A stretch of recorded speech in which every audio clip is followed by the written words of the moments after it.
Već sam ranije objavljivao informacije vezane za utakmicu Lige nacija između reprezentacije Srbije i Švedske, tako da nema potrebe da se ponavljam.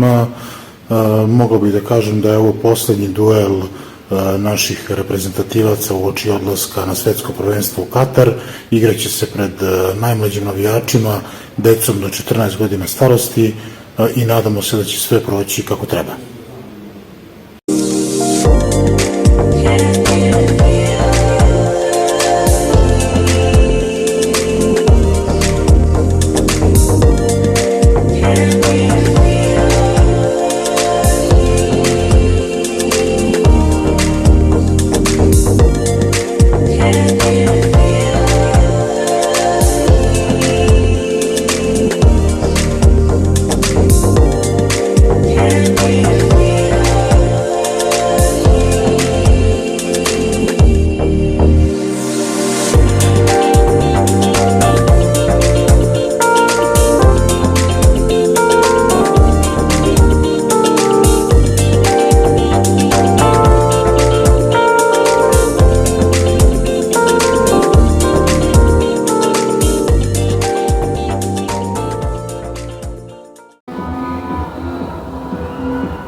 Srbija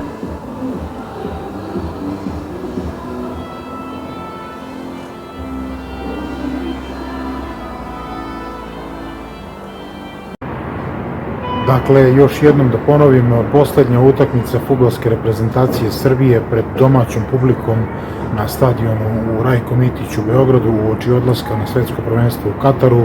Orlovi srećni!